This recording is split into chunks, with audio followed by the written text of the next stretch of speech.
Entonces, para empezar a hablar de María del Rosario Acosta, lo que voy a hacer es tratar de revisar una reseña que se hizo sobre un trabajo de análisis que ella misma le aplicó a la obra de Friedrich Schiller. La obra de ella se llama Friedrich Schiller, Estética y Libertad. Y después voy a pasar a un elemento que es como el más grueso, el más interesante, el de mayor éxito académico y mediático que ha producido María del Rosario Acosta, que es el de gramáticas de la escucha. Entonces, primero, un pequeño contexto. Esta autora es filósofa uniandina con PhD que obtuvo su especialización en la Universidad Nacional y que actualmente se desenvuelve en términos profesionales en universidades estadounidenses. Mm, Esta autora ha producido artículos, investigaciones, ha editado libros y ha asesorado grupos de investigación. En ese sentido, no solamente se ha concentrado en analizar, por ejemplo, procesos de construcción de verdad o verdad relacionada con interpretaciones sobre el trabajo de la estética o a partir de la estética en filósofos alemanes, Friedrich Schiller principalmente, sino que también Acosta lo que ha tratado de hacer es, no, lo que ha logrado hacer, porque me parece que es un gran logro, ha logrado asesorar grupos de investigación que quieren trabajar, concentrarse, entender la relación arte-estética-política en un espacio tan complejo y que exige una altísima sofisticación como por ejemplo el de la guerra civil colombiana eterna. Digamos que respecto a lo primero, respecto a su labor como editora, hay un artículo que hace Oscar Cubo Ugarte, es una pequeña reseña que hace él sobre el libro Friedrich Schiller, Estética y Libertad, donde Acosta fue la editora. Y él básicamente dice que dentro de los como dentro de los pivotes que tiene esta investigación, uno de ellos y uno de los más fuertes es el que plantea una relación arte, estética y libertad.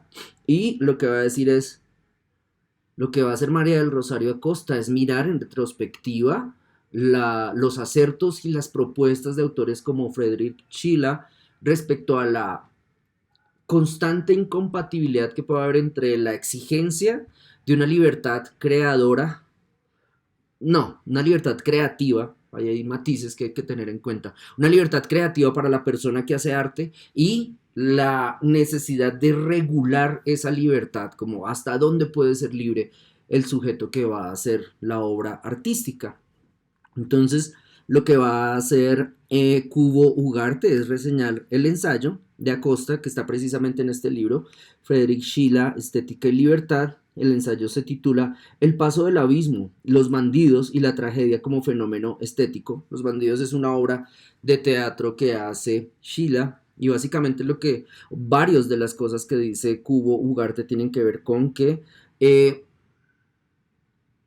Acosta destaca y subraya y de hecho profundiza en la manera en que Schiller representa la idea de búsqueda de libertad, que implica para un romántico alemán idealista la búsqueda de la libertad en su contexto. Y cómo a través de la ficción, de la obra de teatro de los bandidos, cómo encarna en el héroe, en el protagonista, que también es bandido, cómo encarna en ese sujeto la dificultad de encontrar la libertad. En ese sentido, entonces, lo que va a hacer la autora es reflexionar en torno a la manera en que Karl Moore, el protagonista, este bandido, este héroe trágico de Sheila en su obra Los Bandidos, es un personaje vicioso quien a través de el ejercicio de sus vicios, pero también sus posibles redenciones virtuosas, está mostrando la incongruencia, la incompatibilidad, incluso la dificultad de ser completamente virtuoso, de ser medianamente virtuoso, de ser completamente libre o de ser medianamente libre en contextos como la sociedad moderna. Digamos que en ese caso, esa sociedad moderna a la que se hace referencia no es la misma nuestra. En ese sentido, nosotras tenemos más dificultades por ser personas que además de cumplir con mandatos, por ejemplo, el laboral o productivo, el reproductivo en muchísimos casos, el de la defensa del honor, el de la práctica de una ciudadanía satisfactoria para el contexto en el que nos desenvolvemos, también tenemos diversas circunstancias que nos atacan, nos agobian, nos obligan a comportarnos de cierta manera. Piensen, por ejemplo, ustedes que son personas jóvenes en proceso de formación, en proceso de adquisición de independencia económica, perdón, cómo deben asumir dentro del contexto de aparente libertad que tienen, como por ejemplo ser el de ser estudiantes universitarias que tienen tiempo suficiente para dedicarse a estudiar artes en un entorno que socialmente no suele valorar esta decisión de vida, a pesar de contar con esa libertad, tienen que tramitar, negociar, proceder a través de múltiples negociaciones para que esa libertad sea realmente eficaz o ese ejercicio de libertad sea realmente eficaz. Piénsenlo, por ejemplo, damas, sí, eso, mujeres que son fértiles, que tienen actividad sexual normal y que desean no parir, no quieren tener hijos. ¿Cómo defienden esa postura de vida en un contexto como una reunión familiar donde se les pregunte respecto a esa posibilidad? Como, ¿cómo estás? Hola, estudias artes, mierda. Estudias en la SAP, mierda. Y aparte no quieres tener hijos, mierda. ¿Cómo va a articular esos tres mierdas? El padre, la madre, el sujeto dentro de que se orienta desde un modelo moral distinto respecto a la decisión que ustedes van a establecer. ¿Cómo responde, por ejemplo, ese padre o ese personaje que está amarrado a una perspectiva, a una interpretación más tradicional del vivir dentro de nuestro contexto social?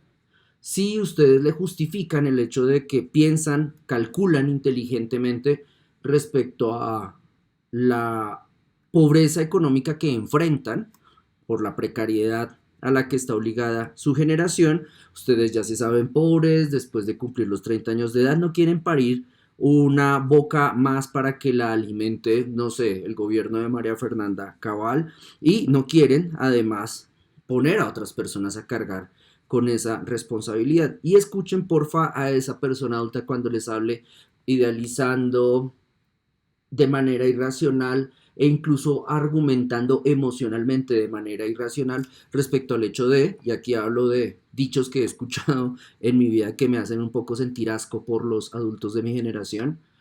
Todo niño trae un pan debajo del brazo, Dios proveerá, eso hágale que uno nunca está preparado y otras sandeces.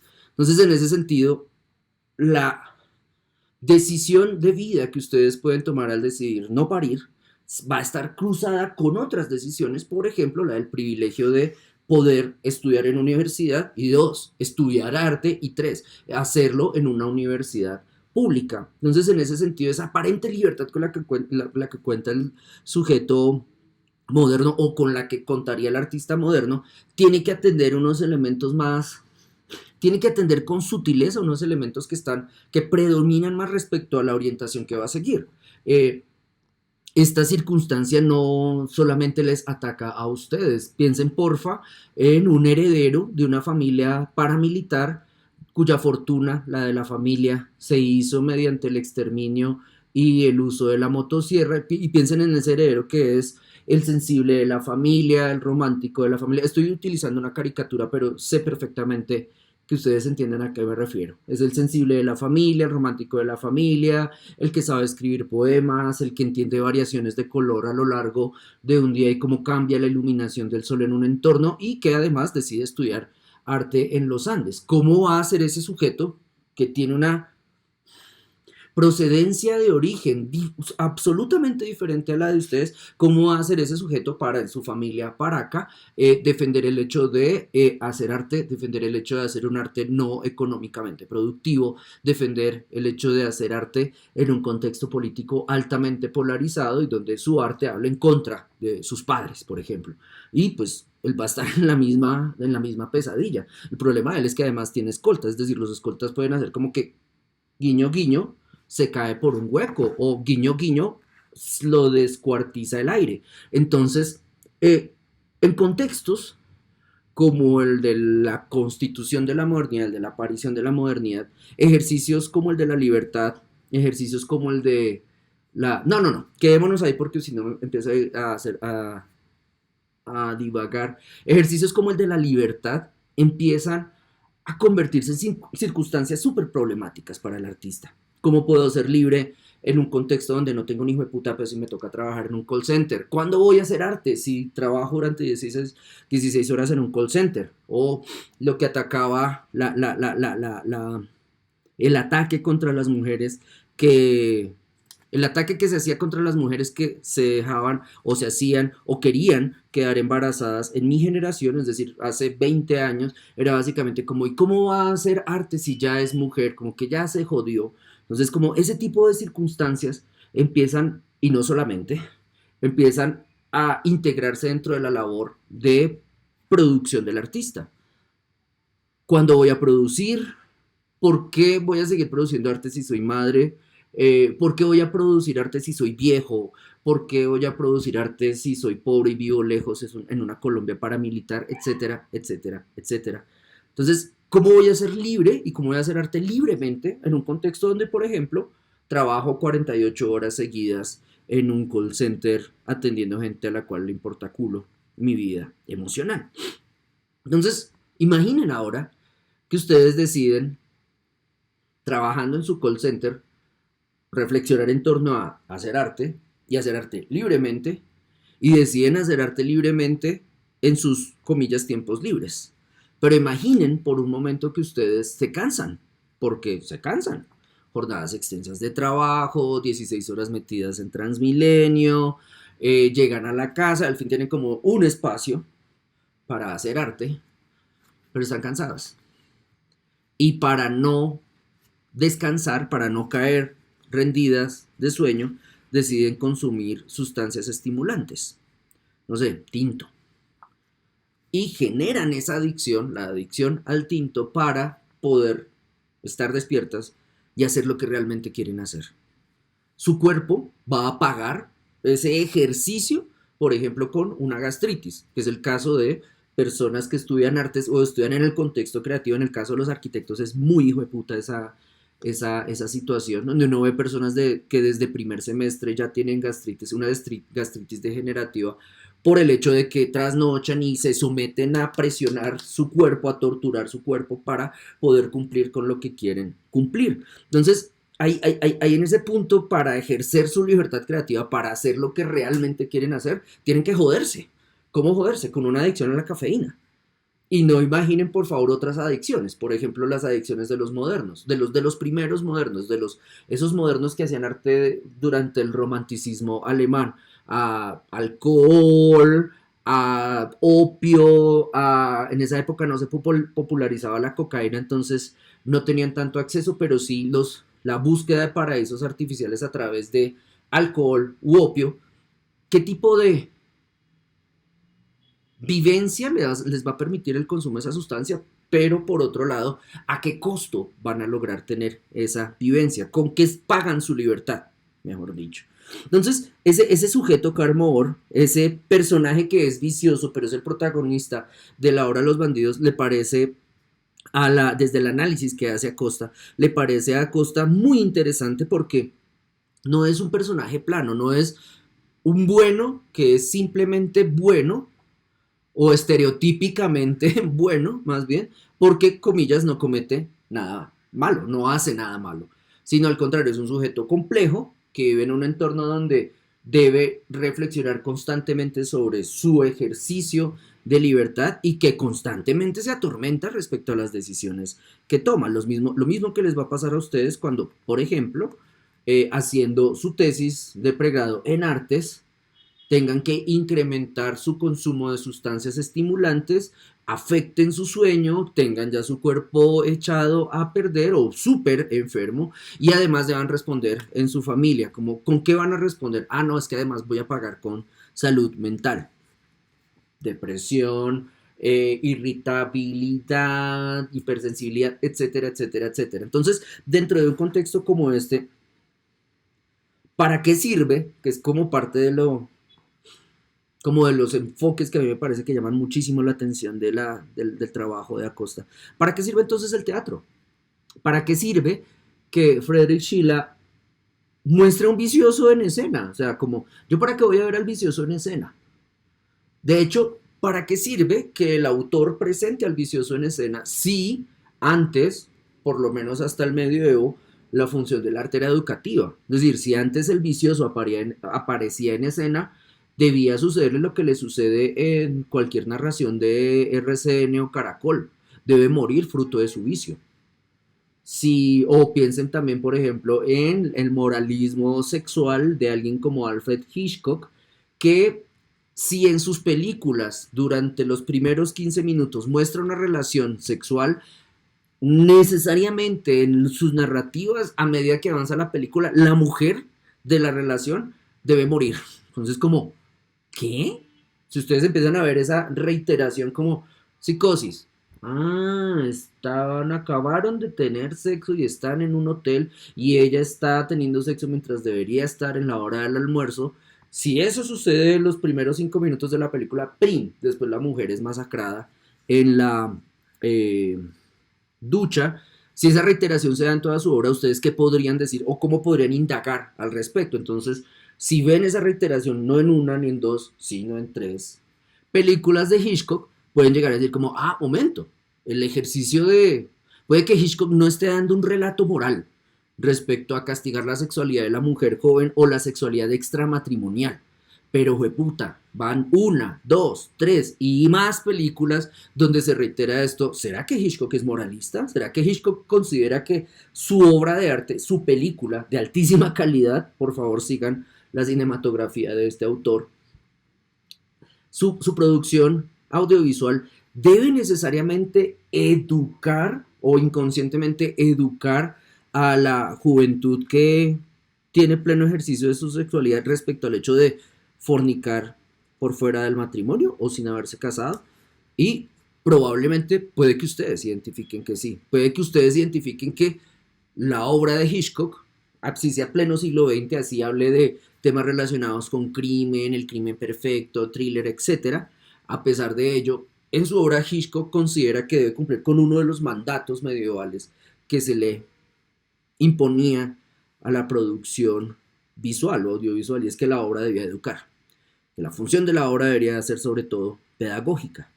Entonces, Acosta, preguntándose sobre Karl Moore, autor de Los Bandidos, obra de Friedrich Schiller, se pregunta respecto a esa connotación en el teatro.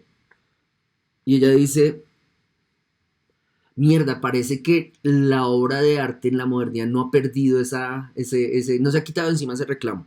Que al artista moderno todavía le reclaman que eduque. Es más, yo me atrevería a decir que después de la época del Me Too, al artista moderno se le exige que eduque en su obra y en su comportamiento moral o ético, y que ese mandato se ha perpetuado a lo largo del tiempo. Y entonces ella dice, sí, pero las obras de teatro o las obras de arte cuando llegan al escenario de lo público pueden educar, pero esa no es necesariamente su función. De hecho, sin cumplir necesariamente esa función, acercándose más bien a la experimentación a nivel de lo estético, de la forma, de la realización del hecho artístico, pueden producir efectos en el público sin necesidad de llegar a el panfleto, la narración plana y explícita, sino puede operar, por ejemplo, a través de alegorías, de metáforas, etc.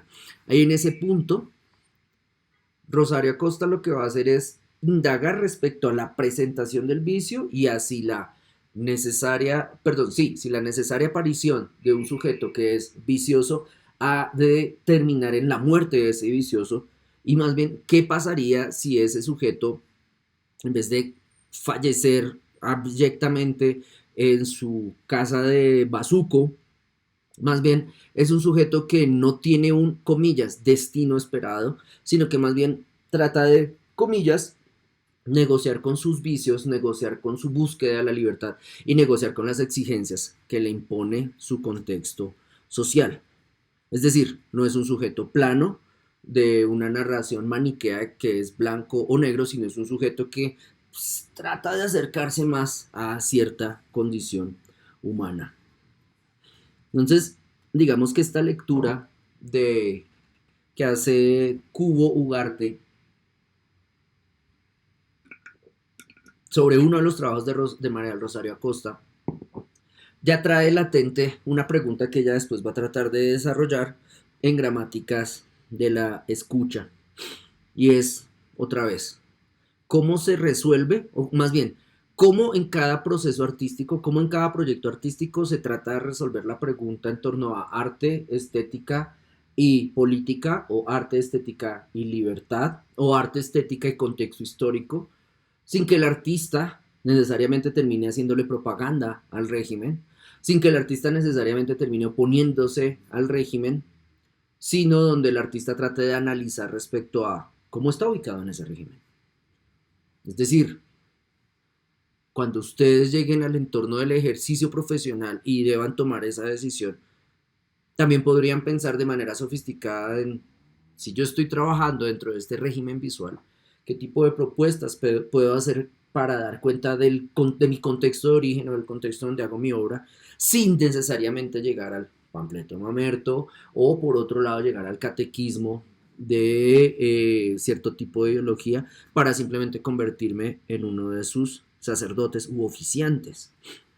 En ese sentido, entonces, me interesa recordar el subtítulo de este artículo de María del Rosario Acosta. El artículo es Gramáticas de la escucha y el subtítulo es Aproximaciones filosóficas a la construcción de memoria histórica. Este artículo es de 2019, fue publicado en la revista Ideas y Valores, volumen 68 en 2019, reitero. En este artículo, María del Rosario Acosta va a concluir, digamos que ya empiezo con el spoiler, en este artículo la autora va a concluir afirmando que el artista no es quien debe traducir la experiencia traumática, que el artista no es aquel sujeto que debe inmiscuirse entre el discurso de la víctima del conflicto para metiendo su saber experto, no sé, su saber hacer con arte sonoro, videoarte, pintura, escultura, etcétera, lo que sea, bellas artes o arte contemporáneo, no tiene que meterse y decirle, cállate víctima, yo te voy a dar palabra, que es el gravísimo problema que tiene Doris Salcedo, sino que más bien este artista tiene que reconocer de qué manera puede acompañar a la víctima y de qué manera debe escuchar a la víctima para saber de qué manera más o menos está presente en el proceso de construcción de imagen respecto al hecho traumático. Si yo como artista, a ver un ejemplo, sí, si yo como artista voy a entrevistar a personas familiares de desaparecidos durante el gobierno de Julio César Turbay, es decir, a comienzos de los 80 acá en Colombia, y logro que esa familia me abra sus puertas, primero, esa familia me hable, y después esa familia me hable de su trauma. Yo como artista tengo que entender qué hacer con esa escucha. No es simplemente como grabar y como, ¡jueputa documental el que tengo! Esta persona está llorando, porfa, toma de primer plano de la lágrima y cuando se le rompe el corazón por enésima vez cuando me habla de su padre desaparecido, sino en términos de el acercarse a ese diálogo, perdón, a ese discurso, el poder construir un diálogo y el poder realizar o no, porque también el no hacer puede ser un ejercicio de responsabilidad, el poder realizar o no ese acto de representación, en todos esos procesos, en todas, más bien en todas las respuestas que se den a cada una de estas etapas, opera la gramática de la escucha. Entonces, no simplemente convertirse en el parlante del dolor de la persona entrevistada. No simplemente convertirse en el wannabe terapeuta de la persona entrevistada. No simplemente saberse el vampiro de la persona entrevistada, sino también saber cuándo hacer y qué hacer con lo que es esa persona entrevistada. Por ejemplo, ¿qué hago si después de jornadas de diálogo con esta persona, al final, como cuando ya decidimos que ya todo está dicho, que ya terminó la serie de entrevistas, la persona me da las pertenencias del ser querido? ¿Por qué? Porque argumenta que a ella le pesan mucho, que en su familia no se habla de esos temas, porque pues como estamos en Colombia no se habla de Bruno, no se habla de los desaparecidos. Entonces, usted, artista que se interesó y que me escuchó, pues reciba esto, reciba estas camisas, reciba estos zapatos, etcétera, porque pues a mí ya no me son útiles. Y como objetos de duelo, me pesan un resto. Hágale, lléveselos. Y yo los recibo y digo, puede que salte en una patiga como, jueputa, al fin tengo con qué hacer escultura política para hablar de los desaparecidos en Colombia. O puede que siga reflexionando, siga proveyendo una escucha productiva para extraer de ahí una obra de arte, una pieza visual, pero también un objeto de memoria. Esto que les acabo de escribir fue parte del proceso de Atrabiliarios, la obra de los nichos en pared que hizo Doris Salcedo, donde aparecen dentro de huecos que abren paredes, aparecen zapatos, de hecho aparecen zapatos nonos, como, como que ya destacó eso, el zapato nono, el zapato que no tiene par dentro de estos acervos, sí, estos inventarios, de esta, de esta, de esta cantidad de objetos que le dieron familias de personas que habían sido víctimas de desaparición, donde las familias efectivamente reconocían en el interés del artista un interés por no simplemente chupar su dolor, sino quizá hacer otra cosa. Entonces, cuando esta autora llega a esa decisión, a Trabiliarios es como, marica, aquí opera una gramática de la escucha. No es como, yo voy a hablar del muerto, gobierno hijo de puta, Estados Unidos, fuera imperialismo yanqui. Supera esas lógicas panfletarias, activistas, propagandísticas, para hacer una obra que, desde su perspectiva, pueda dar cuenta de el conflicto, el duelo que escuchó y el diálogo que estableció con la víctima. Ahora imaginen, yo soy un artista que va ya no a zonas de clase media alta bogotanas, sino que me voy a el Urabá, establezco otra vez y quiero establecer un diálogo. Hay un micrófono abierto, si lo pueden cerrar, porfa. Quiero establecer un diálogo con familias víctimas de desplazamiento y uso indiscriminado de motosierra. Y llego, efectivamente establezco diálogos, pero nuevamente encuentro una imagen o encuentro ni siquiera una imagen, encuentro una escena que convierto en una imagen y que la adapto a mi obra, que es básicamente la de una niña que no sé si está llorando o dormida sobre una mesa y su pelo se riega sobre la mesa y básicamente parece que el pelo saliera de la mesa, como que estuviera arraigado en esa mesa. Otra vez estoy hablando de Doris Salcedo y esta vez creo que estoy hablando de una mesa que aparece en la serie Casa Viuda. Entonces, digamos que hay, sin necesidad de que Doris Salcedo traduzca la reflexión de María del Rosario Acosta, hay un gran salto de hecho en época entre atrabiliarios y gramáticas de la escucha. Me parece que en obras como esas de Doris Salcedo sí hay una escucha atenta respecto al dolor, a las condiciones de duelo, a la voz de las víctimas, a la reflexión arte, estética, política, arte, estética, libertad. Entonces voy a María del Rosario Acosta. Digamos que primero lo que ella señala es que para construir memoria histórica siempre hay un mierdero en Occidente. Porque en Occidente, sobre todo en el Occidente moderno, en las sociedades occidentales modernas, hay diferentes instancias, instituciones, sujetos que poseen verdad. Digamos que en un entorno medieval, la verdad es la que dicen los amigos imaginarios del Dios, los católicos. Entonces, ellos dicen que es verdad, todo lo que ellos digan es verdad, lo que yo diga no es verdad. Si yo quiero decir la verdad, tengo que convertirme en uno de esos amigos del amigo imaginario. Fin. Y por fuera de esa institución no hay posibilidad de construir verdad. De hecho, si quiero construirla y quiero oponerme a la verdad de esa institución, puedo poner o debería asumir que voy a poner en riesgo mi vida. Piénsenlo en términos de una dictadura militar, donde ya se reemplaza a Dios por el comandante, lo que sea, en un entorno, en un entorno autoritario a nivel como de lo corporativo, donde ya no es que me habla Dios, si no me habla el dueño de la corporación, etcétera. Entonces, en contextos altamente reglamentados y altísimamente autoritarios, el ejercicio de la verdad es fácil porque pues viene de arriba. Pues yo simplemente miro para arriba, me viene el piano encima de la verdad, me cae, me aplasta, ya después me recupero y continúo con esa verdad. No debo pensarla y no debo cuestionarla. ¿Para qué? Si lo hago me matan, si lo hago me matan, si lo hago me desaparecen y me matan y me descuartizan. Colombia.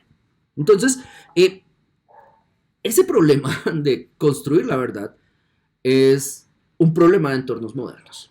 Ahora, ¿qué pasa si en esos entornos modernos hay una puta guerra civil? Colombia.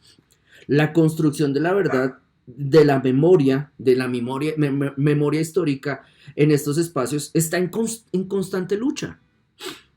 Porfa, hablen con un artista que construya o que quiera construir verdad en un entorno como la Córdoba de los Laforí, que vive en Sahagún y está viendo que ahorita mismo hay campañas para votar por el que diga María Fernanda Cabal. Y en ese sentido, piensen porfa en el gravísimo problema que tendría ese artista que vive allá en Sahagún, en Córdoba, y que quiere dar cuenta de memoria histórica, si además anda con camisetas del pacto histórico. Listo, no pudo, no lo dejaron. O más bien, si lo hace, sabe que lo van a matar a él y van a picar a toda su familia y van a repartirlos en butifarra por todo el Caribe colombiano.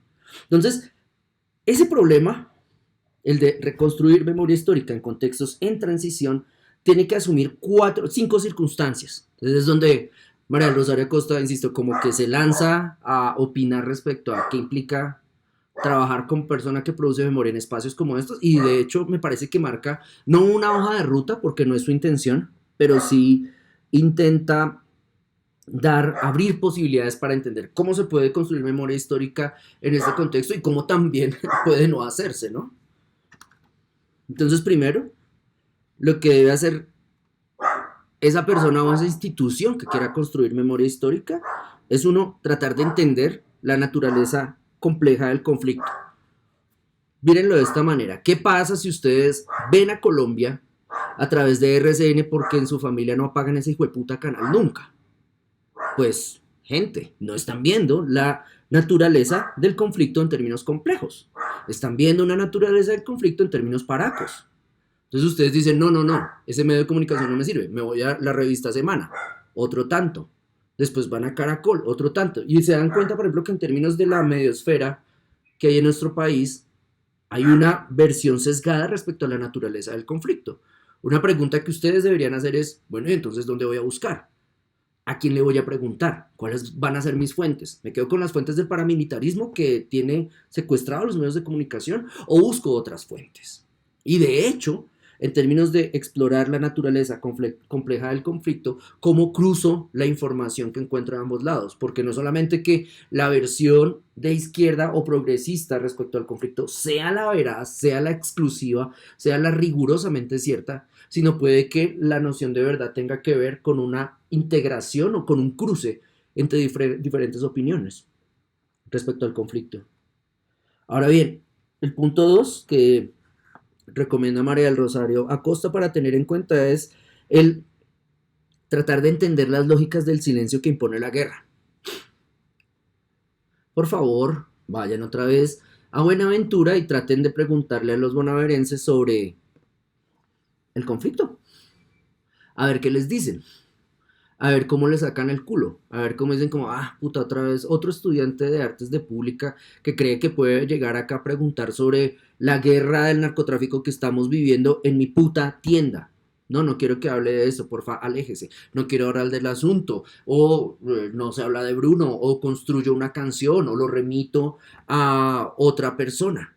¿Cómo se manejan silencios en términos de espacios donde la guerra está plenamente activa? Por favor, no se vayan a Buenaventura, váyanse a entornos, a barrios de estrato 3, 2 y 1 acá en Bogotá y pregúntenle a personas, por ejemplo, víctimas de microtráfico, mujeres víctimas de violencia sexual, pregúntenle respecto a la violencia que sufren, si consideran a esas personas que no pueden hablar de esa violencia. Si ustedes le dicen, todo bien que yo no voy a hacer nada, mira, yo no tengo cara de ser de la tomba. Yo, vea, tengo pelos de profesor de humanidades. Yo no soy tombo, yo no soy paraco. Dígame, ¿qué pasó? Si opera una lógica de guerra en ese contexto donde personas como yo somos más que el profesor de humanidades sin un hijo de puta peso, aparentes o supuestos infiltrados, esa noción de ejercicio del silencio va a llevar a que ni por el putas me hablan. Y en ese contexto no basta con las buenas intenciones del artista como, ay, todo bien que yo tengo una grabadora y nadie se va a dar cuenta, o todo bien que no le voy a contar a nadie, o todo bien que se necesita saber su verdad, etcétera, etcétera, etcétera. Esas argumentaciones más bien pobres, más bien maniqueas, más bien cortas en términos de investigación, puede que a esa víctima no le sirvan. Y puede que la víctima sea incluso más inteligente que, o tan inteligente, o sí, más inteligente, dejémoslo más inteligente que yo, y va a responder a mi insistencia inventándome un cuentazo, es como, ah, te voy, hijo de puta. Si no le digo nada, no sabes que es, manica, parece en serio, profesor de humanidades pidiendo limosna.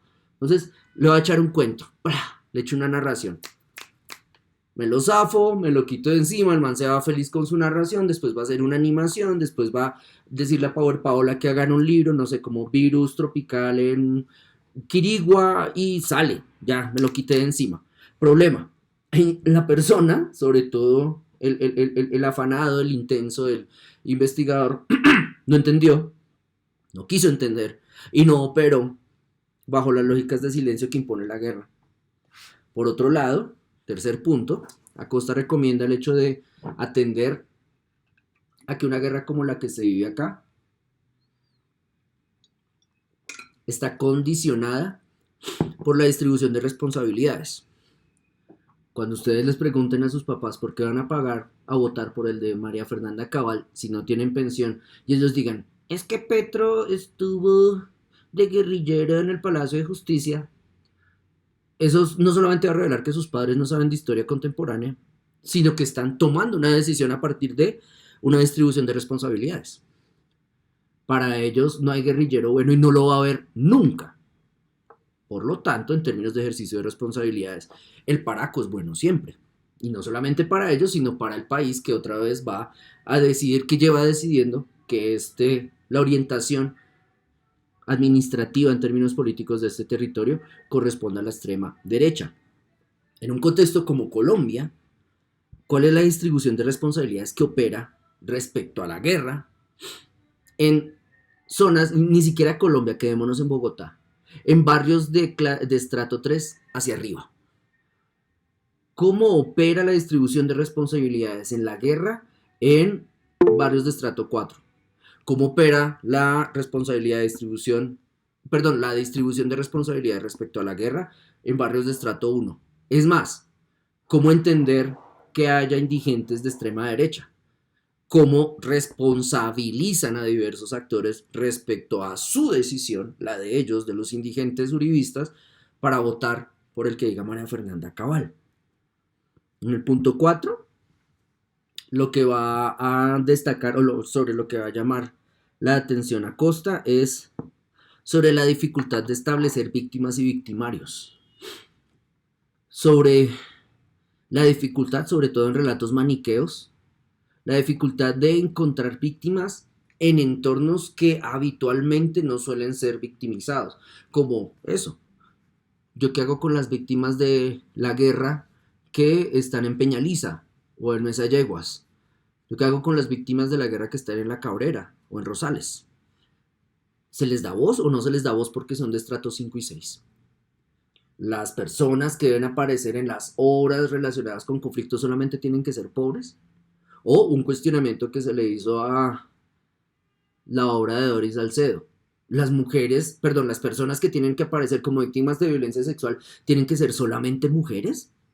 ¿A lo bien? ¿Y solamente mujeres pobres de clase obrera? ¿En serio no hubo ataques de violencia sexual contra mujeres de estratos 4, 5 y 6? ¿Y qué pasó con Ingrid Betancourt, la que dice que las mujeres se hacen violar? ¿Y qué pasó con secuestros cometidos desde la izquierda contra hijas de esas élites? Entonces ahí, al despolarizar la idea de víctima y victimario, como víctima siempre es el pobre, víctima es persona de color, siempre victimario igual paraco blanco, y establecer lecturas más, y me voy al punto uno, más atentas a la naturaleza compleja del conflicto, ahí se puede potenciar, no garantizar, porque no por escuchar a la víctima hija de Paracos que fue secuestrada, no por escucharla ya estaría dando buena cuenta del conflicto, sino al tratar de dar y al apostar por darle escucha a su condición de víctima, ahí ya podría empezar a más o menos entender el conflicto. Problema, lo voy a entender desde una orilla del conflicto. Voy a escuchar la versión de esta persona. ¿Qué pasa si me quedo con esa versión? Es más, ¿qué pasa si me quedo con esa versión? Y a partir de esa versión hago una obra de arte. Estoy sirviendo de plataforma propagandista para ella y personas que se parezcan a ella o que se adscriban al relato de víctima que tiene esa mujer.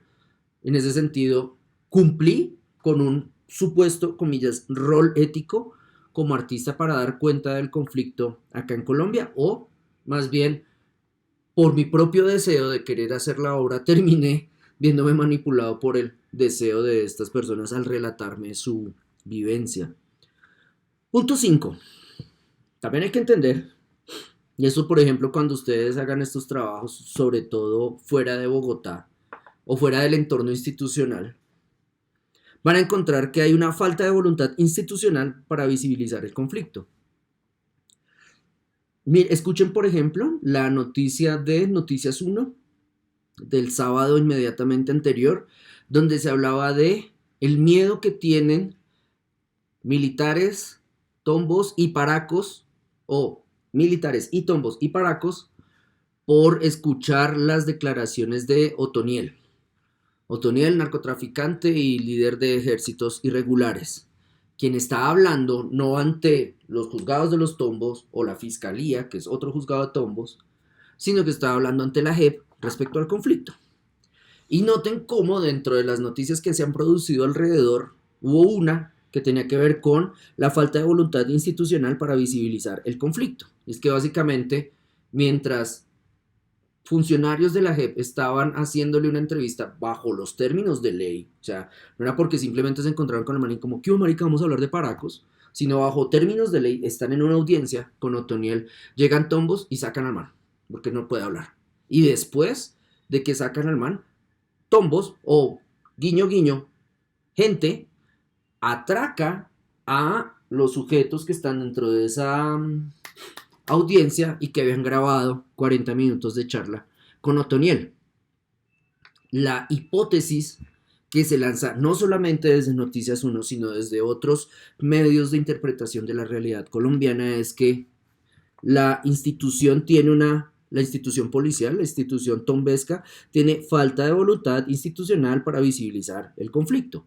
Tanto así que van a hacer lo imposible porque este sujeto, alias Otoniel, dé cuenta de la participación de tombos, generales, militares, lavaperros, narcos e industriales dentro de la guerra narcoparamilitar de Colombia. Entonces, en ese punto, unan esas 5 circunstancias que nos recuerda María del Rosario Acosta y piensen en, listo, voy a salir a hacer arte en el contexto local. Si ustedes, digamos, atienden a estas 5 circunstancias, puede que digan, ni por el putas. O sea, apenas yo pongo un pie afuera para irme a San Vicente del Caguán a entrevistar víctimas de la violencia de las FARC, mientras esa zona fue zona de distensión, voy a correr peligro yo, va a correr peligro mi familia, va a correr peligro mi perra, va a correr peligro la gente que vive conmigo en el edificio, etc. Es decir, ahí el miedo puede ser respuesta. Pero dentro de esa opción de yo tengo la libertad de ir o no ir, ¿qué voy a hacer si voy? ¿Con qué voy a pagar? ¿Cómo voy a pagar con mi cuerpo el ir a hacer ese trabajo de campo? Bien valdría la pena que de pronto no salga ya a San Vicente del Caguán, sino que me dedique a tratar de comprender mejor la naturaleza compleja del conflicto, trate de entender las lógicas del silencio impuestas por la guerra, trate de entender que en esta guerra sobre todo se trata de una distribución de responsabilidades, trate de entender que en esta guerra se polariza la definición de víctima y victimario, y trate de entender que en este país hay una falta de voluntad institucional para visibilizar el conflicto. Y de pronto, respondiendo el punto uno, me puedo quedar en mi casa haciendo un pregrado, un posgrado, un postdoctorado, un doctorado y un postdoctorado, tratando de entender la naturaleza compleja del conflicto y darle representación. Y ya no tengo necesidad de irme a San Vicente del Caguán a poner en riesgo a otros, a ponerme en riesgo a mí, simplemente por el afán de, puta, necesito ya la fuente, necesito ya la víctima para sacarla en el video.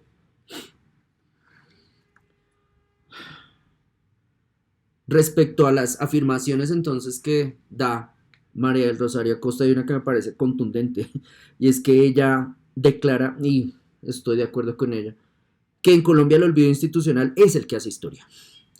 Que acá, como estábamos hablando antes de 100 años de soledad, aquí es más veraz, contundente y efectiva como narración de hecho histórico la ficcionalización de Gabriel García Márquez respecto a la masacre de las bananeras que la construcción de memoria respecto a esa masacre por parte de la institucionalidad.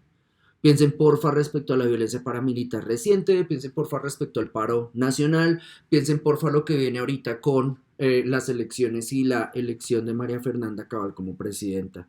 En ese sentido, el olvido institucional que en Colombia hace historia como macabro estudio de caso puede ser la situación del Centro Nacional de Memoria Histórica bajo la administración de Darío Acevedo, durante el gobierno de la gente que decidió que esto debería ser siendo un infierno uribista.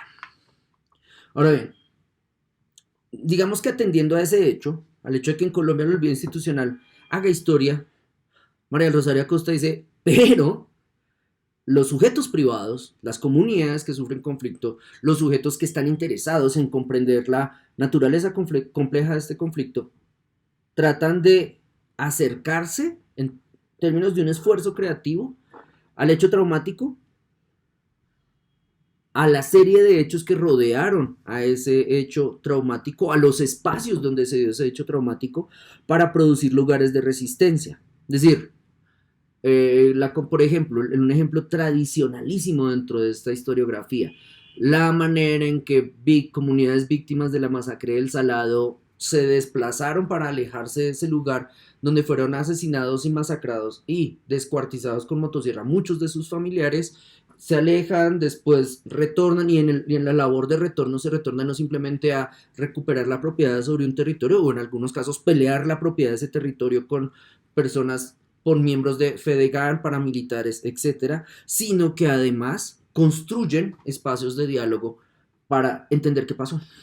Entonces como, mierda, es que a mí, que puede ir por el rosario de perlas de la manera en que mataron a mi familiar, a mi mamá no sé qué, a mi hijo no sé qué, a mi hermano no sé qué, etcétera. También, porque esto no solamente se va a dar, también van a tratar de aparecer interpretaciones al respecto y puede que haya también personas que en ese tránsito hayan comprendido que la dinámica de la violencia que sufrieron tienen que ver no solamente con un hecho que se dio puntualmente en el Salado, sino que tiene que ver con una recaptura de territorios a nivel nacional por parte de FEDEGAN y cuerpos paramilitares, y que si lo extienden más allá en términos de hemisféricos de control estadounidense respecto a Latinoamérica como su patio trasero, en ese sentido, incluso el haber notado que, no sé, les masacraron con armas de procedencia estadounidense o israelí, tiene que ver con una adscripción y un control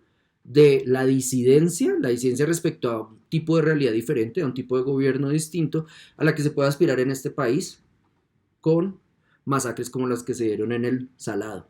En ese sentido, ese diálogo, a mi familia la mataron así, nos mataron de esta manera. Quienes nos mataron tienen que ver con ciertas instituciones. Y en términos geopolíticos, esta masacre tiene que ver con un proceso de recaptura de territorios y asesinato de líderes sociales para evitar, o que pudieran evitar más bien, el dominio de, por ejemplo, cierto contexto empresarial. Miren lo que pasó en Hidroituango. Ahí, en todas estas labores, hay un esfuerzo creativo. Es decir, estas comunidades van a hablar de su duelo, y para hacerlo van a acudir a prácticas verbales de imagen, incluso de construcción de narrativas a nivel de lo musical e incluso a nivel de lo performativo para dar cuenta de eso que pasó. Como, ¿cómo voy a interpretar que Hidroituango y capital chino o capital estadounidense estén detrás de la masacre de mi mamá en este territorio? Ah, pues voy a proceder a través de lo creativo y no solamente a través de lo meramente narrativo. Voy a construir, voy a darle imagen a ello.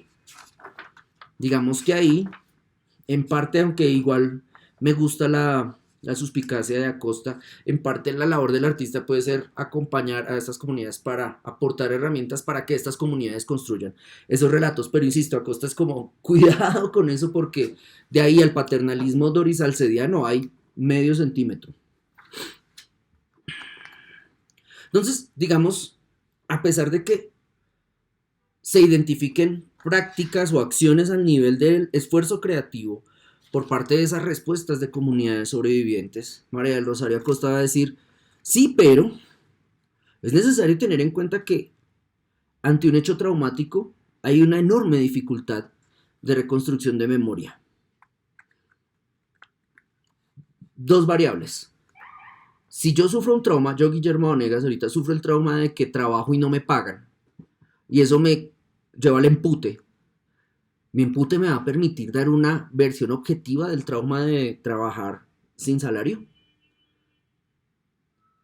Por otro lado, si yo, Guillermo Vanegas, sufro el trauma de que no me pagan mi sueldo a pesar de que de las malditas clases, bien, además, y decido no emputarme, esa respuesta puede ser una negación a nivel de lo emocional respecto a la tormenta psicológica que me causa trabajar gratis. Ahora, ¿cómo sucederá esto en el caso de una víctima que sufre una exagerada, excesiva y pertinaz violencia en su cuerpo y en su entorno familiar inmediato? ¿Qué va a recordar? Debo llegar yo como artista con mi grabadora y habiendo hablado con Doris Salcedo decirle como, qué hubo, hable de lo que pasó? O más bien, como artista debo entender esas lógicas de silencio para tratar de incluso entender qué hago yo allá. Debo llegar como artista a decirle a la persona que recupere ya la memoria. O debo entender y aceptar el hecho de que la persona no me quiera escuchar. Es más, el hecho de que me saque a pata porque estoy en su espacio, invadiéndole para hablar de un hecho del cual esa persona no quiere hablar. En ese sentido, lo que va a decir María del Rosario Acosta, ahí hay un problema respecto a la obtención de información, respecto al hecho traumático. Pero hay otro problema, otra mayor dificultad respecto a la representación de esa memoria en un contexto. Piénsenlo como artistas. Si yo voy a un entorno donde sufrieron una masacre y hay personas que me dan la voz, me permiten, si me hablan y yo llego con mi grabadora y no soy capaz de mediar ese encuentro. Y estas personas me responden con cajas destempladas y me mandan a mi puta mierda porque simplemente no quieren hablar de eso. ¿Yo cómo voy a representar eso cuando vuelva a Bogotá? Ellos no quisieron hablar porque empezó a dar voz, a tomar voz por ellos, o los voy a juzgar negativamente porque invertí, no sé, un reguero de plata para llegar hasta allá y no obtuve nada. ¿Cómo voy a jugar con eso? ¿Cómo voy a meterme en la dificultad de la producción de sentido? Digamos que para entender, tratar de entender esta circunstancia, Acosta se acerca a Cathy Carruth, una autora que de hecho trabaja con la noción de memoria que opera en el duelo y en el trauma y cómo se puede recuperar o puede utilizarse el psicoanálisis como una herramienta para tratar de señalar o por lo menos medir el efecto de ese trauma en la construcción y posible verbalización, representación de ese hecho traumático. Lo que dice Cathy Carruth entrevistando a Bessel von der Volk, todos estos datos y autores van a estar en el PDF que les que aporte como elemento base de esta grabación. Hablando con Bessel von der Volk, Cathy Carruth va a preguntarse, o entre los dos se van a preguntar respecto al hecho de que quien sobrevive a una experiencia traumática forma una serie de imágenes, forma una serie de recuerdos, pero tiene cortocircuito respecto a la manera de darles representación, de darles forma, de traducirlos a la escucha de los demás. La persona que sobrevive al hecho traumático va a recordar, de hecho, constantemente el trauma, pero cuando se le pide hablar o cuando se le recomienda hablar para quitarle peso, quitarle presión a ese recuerdo terrible, esta persona no llega ahí y vuelve otra vez en ese cortocircuito a recordar el trauma, pero no poder verbalizarlo. Y entonces, Carut, Acosta podrían coincidir en esta pregunta. ¿Cómo dar sentido al horror? De hecho, van a establecer, o yo encontré 3 preguntas en la indagación de Acosta, en este texto de gramáticas de la escucha. Una va a ser entonces, ¿cómo dar sentido al horror? Segundo, ¿cómo producir conocimiento histórico? Y tercero, ¿cómo hacemos memoria de los hechos? Todo esto en términos de una sociedad que no ha terminado de resolver su guerra civil eterna. Entonces, digamos que atendiendo al hecho de que hay personas que sobreviven al trauma, que recuerdan el hecho traumático, pero no le pueden dar representación, no lo pueden verbalizar, hay una pregunta respecto a ¿cuál es el espacio real de escucha? Algo así como, ¿de qué manera hablan estas personas cuando hablan realmente sobre su duelo? ¿Cuándo hablan? ¿Cómo lo hablan?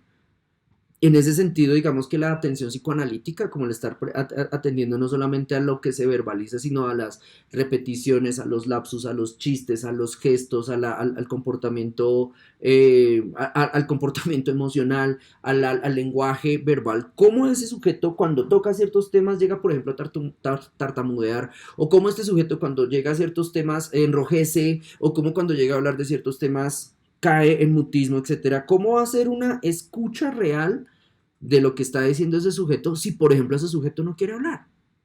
Y entonces, lo que plantea Rosario Costa es, y ahora llevemos esta pregunta no a sujetos, personas individuales que sufrieron traumas, sino llevémoslo a comunidades enteras. ¿Cómo se puede dar una práctica legítima de escucha? Donde, por ejemplo, lo que se escuche no sea el relato de esas víctimas para quitarse de encima a los investigadores. Entonces, digamos que respecto entre la pregunta cómo dar sentido al horror y cómo producir conocimiento histórico, María del Rosario Acosta va a presentar una apuesta del Centro Nacional de Memoria Histórica antes de que llegara Darío Acevedo, como del Centro Nacional de Memoria Histórica antes de que fuera secuestrado por el uribismo, como lo está ahora mismo, donde desde la mirada de, es de apellido Sánchez, lo acabo de olvidar. Olvidé el nombre de este autor. No sé si es César o Armando Sánchez, pero es historiador que trabajó en la primera etapa del Centro Nacional de Memoria Histórica. Digamos que dentro de su perspectiva aquí sería que como director de ese centro de memoria, Gonzalo Sánchez. Gonzalo Sánchez lo que privilegió fue la construcción de 3 tipos de miradas: la histórica, la global y la estructural.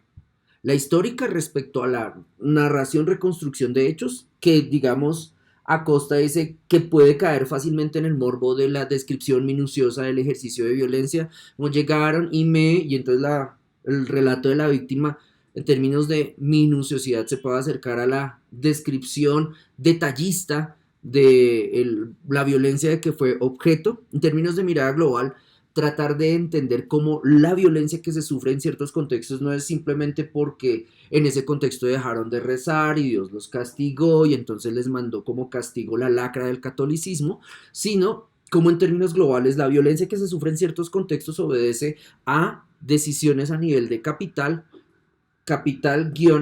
movilización militar respecto a ciertos recursos. Miren por favor la crisis del Cauca, la crisis del Urabá, la crisis ahorita de Cúcuta, la crisis de Arauca. Y además hay otra mirada que privilegió la gestión de Gonzalo Sánchez al frente del Centro Nacional de Memoria Histórica respecto a lo estructural. ¿Cómo se da una violencia estructural? Como una violencia que aparece en los campos bajo la forma de masacres o desplazamientos u hostigamientos por parte de ejércitos irregulares se traduce en otras violencias en entornos domésticos. Y en ese sentido va a rescatar a Acosta desde este modelo de gestión de memoria del Centro Nacional de Memoria Histórica de Gonzalo Sánchez. Se privilegió sobre todo la recuperación de testimonios, y la identificación de puntos de vista. ¿De quién? De las víctimas. Y en ese sentido, si ustedes miran, de hecho, algunos de esos documentos salieron colecciones enteras de relatos e interpretaciones producidas por víctimas y producidas por investigadores que se acercan a estas problemáticas para hablar de masacres súper situadas. Entonces, como una masacre específica en El Salado en tal y tal fecha. De ahí deriva un libro. En este libro va a haber testimonios que den cuenta o que intenten dar cuenta de el relato, la interpretación del relato, la interpretación en términos de lógicas geopolíticas de violencia a nivel continental y de violencias estructurales. Y digamos que ahí en ese sentido hay una apuesta, no es satisfactoria porque recuerden lo que les decía del morbo en el detallismo de la violencia y como en muchísimos casos como que es solamente un rosario de atrocidades. Ahí hay una apuesta, un intento por responder a la pregunta ¿cómo producir conocimiento histórico? Y entonces ahí ya Acosta va a decir, ahí es donde yo lanzo mi superconcepto de gramáticas de la escucha. Entonces va a definir este concepto una vez, una de varias, creo que lo define 2 veces. Sí, la primera. Para mí, para María del Rosario Acosta, las gramáticas de la escucha serían modos alternativos de producción de sentido. Modos donde se abre la posibilidad de que la persona que sufrió el hecho traumático dé cuenta del hecho traumático, uno, pueda darlo ante una persona que le escuche y no está ansiosamente esperando esa verdad para salir corriendo a hacer una obra de arte, por ejemplo, sino está dialogando con personas que simplemente reciben esa escucha para tramitarla de otra manera, por ejemplo, reconstruir un testimonio. Y en ese sentido ella va a destacar 2 elementos, 2 ejercicios de escucha que tienen que estar imbricados. Uno, la escucha responsable. Vamos que si yo escucho a la víctima y salgo corriendo a hacer mi pintura de la víctima victimizada, no estoy haciendo una escucha responsable, estoy haciendo una escucha equivalente a la pornomiseria, por lo menos. Y por otro, una escucha solidaria, una escucha donde yo realmente acompaño a esta víctima y no estoy ahí para sacarle su saber y salir corriendo a hacer mi arte, por ejemplo, sino donde aparezca un propósito. Y aquí voy a citar a Acosta. Un propósito que permita entender el indagar cómo desde la filosofía, pero aquí ustedes se lo pueden preguntar desde el arte, que es mi interés, o desde la estética, o desde la interpretación estética, es posible comprender a cabalidad un aspecto de la tarea de la memoria, que de lo contrario puede pasar desapercibido, y con ello imaginar e identificar en la práctica cursos de acción y estrategias de escucha más inclusivas, dinámicas y plurales. En ese sentido, digamos que no lo voy a volver a leer, va a quedar la grabación subida a internet. Entonces, en ese sentido, lo que van a aparecer son 2 elementos. Las catástrofes del sentido, precisamente, como, bueno, y si vamos a construir sentido, ¿qué pasa si construimos sentido equivocadamente? Y ya como en términos conclusivos, las gramáticas de la escucha. Entonces paso a las catástrofes del sentido. Básicamente, y me llama la atención que aquí María del Rosario Acosta cite a una crítica de arte, a Nelly Richard, que sobre todo ha trabajado en términos de, bueno, sí, en términos de la producción artística en el contexto de la dictadura de Pinochet en Chile y la manera como artistas respondieron ante el ejercicio sistemático de persecución y asesinato y cómo después otro tipo de artistas apareció después de que termina la dictadura, otro tipo de artistas apareció para mirar o no mirar el hecho traumático de la dictadura. Entonces, Nelly Richard es una autora que ha atravesado todo este proceso de crisis y que constantemente ha analizado cómo se ha representado la memoria, cómo se ha representado el trauma, cómo se ha representado el ejercicio sistemático de violencia que se ha sufrido en esas ciudades. Entonces, vuelvo, me llama la atención que para empezar a hablar de las catástrofes del sentido, María del Rosario Acosta cite a la crítica de arte Nelly Richard respecto a la manera en que se lee, una manera de leer a Sigmund Freud respecto a su mirada sobre el trauma y cómo Freud determina, y estas mujeres, Acosta y Richard, estarían de acuerdo, cómo la experiencia traumática determina una ruptura radical de sentido. Cómo ante el trauma, el silencio El mutismo, más bien, el quedar atónito es la respuesta. Y entonces ante eso es como la única naturaleza que hay ante el trauma de una ley, perdón, de una violencia exacerbada, es el silencio y la falta de representación. Y en ese sentido entonces aparece la tercera pregunta que les mencionaba. ¿Cómo hacemos entonces memoria de los hechos? Acuérdense, primera pregunta, ¿cómo dar sentido al horror? Segunda pregunta, ¿cómo producir conocimiento histórico? Tercera pregunta, ¿cómo hacemos memoria de los hechos? Y entonces lo que establece Acosta es, primero, el llamar la atención respecto a la imposibilidad de pedirle a la víctima que dé buena cuenta de su trauma. De hecho, lo que va a encontrar y lo que se va a encontrar en múltiples ocasiones y lo que va a encontrar leyendo literatura proveniente de otros autores es que ante el hecho traumático hay dos posiciones. Una, este hecho se vuelve imborrable. Dos, este hecho se vuelve irrepresentable. La persona no tiene un recuerdo fijo, pero sí tiene el recuerdo del trauma. Y ante ese recuerdo del trauma lo que hace es repetir constantemente el horror, perdón. Pero cuando repite el horror no lo elabora. Cuando repite el horror responde más su cuerpo que la posibilidad de construcción simbólica, la racionalización de ese hecho. Y entonces en ese sentido lo que se ve es una falta de lenguaje. Como, ok. Se le deben dar herramientas entonces a esta persona para que dé cuenta de su hecho traumático y logre liberarse, logre, sí, restarle potencia al daño que le produce el recuerdo de ese trauma. Debo entonces darle clases de, por ejemplo, arte o técnicas artísticas para que pueda, comillas, hablar mejor de su trauma. O más bien, la recomendación de Acosta, debo escuchar precisamente esa dificultad, no quedarme en el trauma como habla del trauma, sino más bien entender cómo esa persona se estrella con el trauma y a generar una escucha atenta, no a el silencio lo que está tapando ese silencio, sino la manera en que la persona le saca el cuerpo a ese silencio. ¿Qué pasa si yo, por ejemplo, soy víctima de una violación en un secuestro y fui violado y cuando voy a hablar de ese tema con mi terapeuta, con el artista, pido trago? Entonces, ¿qué pasa si gestiono ese hecho que me parece horrido, lo gestiono a través de una adicción etílica? ¿Cómo entonces la persona que me está escuchando de afuera, el tercero que me está escuchando de afuera, puede operar al respecto? Como, ¿me esconde el trago? O me dice, no, Guillermo, mira, date cuenta que cada vez que vamos a hablar de tu violación, aparece la necesidad de hartar. O, ¿cómo opera la persona? ¿Deja de hablar del hecho que a mí me resulta traumático? ¿Deja de hacer que yo lo recuerde? Es decir, volviendo a lo que, al esfuerzo que pide María del Rosario Acosta, cómo esa persona, cómo ese tercero que está escuchando puede realmente escuchar mi dificultad al querer dar testimonio de esa circunstancia traumática. Y ahí entonces es donde va a recuperarse Anneli Richards, quien va a hablar de las denominadas catástrofes del sentido. Entonces leo la manera en que Acosta recupera la palabra de Richard. Hay ciertos tipos de violencia que ocasionan el derrumbe de los ordenamientos categoriales tradicionales y con ello desencadenan un estremecimiento de todos los contornos habituales del pensamiento y de nuestros modos usuales de comprensión.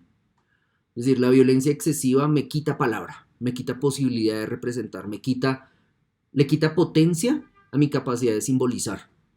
Y de hecho, entonces lo que va a hacer Acosta es citar a Hannah Arendt, quien va a hablar de la abominable originalidad que impone la violencia. Este es muy hijo de puta esta lectura. Los ejercicios de violencia extrema requieren inteligencia, o sea, Paraco Bruto que organice una masacre no es Paraco Bruto. O sea, para organizar una masacre ese sujeto tiene que calcular tiempo, calcular recursos, calcular hombres, calcular armas, calcular modos de producción de terror. En ese cálculo ese sujeto, que gonorrea, pero es así, ese sujeto se vuelve creativo. Y ese sujeto en muchísimos casos da soluciones a nivel de lo creativo, donde responde con una abominable originalidad para causar el mayor daño. con esa violencia. Sí, qué gonorrea decirle a las víctimas que la violencia que sufrieron, en la masacre que vivieron en su territorio, tiene que ver con un cálculo racional y súper específico de cómo los que les hicieron daño querían que esas personas no olvidaran. Y en ese sentido, la producción de violencia, la metodología de producción de violencia, voy a convertirlo en metodología de investigación. La metodología de producción de violencia implica en muchísimos casos por parte de los victimarios el determinar acciones que lleven a que los otros jamás puedan superar ese hecho de violencia y además cuando recuerden ese hecho de violencia, recuerden la creatividad, la inteligencia del otro. Aquí les recuerdo una obra de Luis Kahnitzer que me gusta, no el Kahnitzer mentiroso de la educación artística como fraude, sino el Luis Kahnitzer de la tortura uruguaya.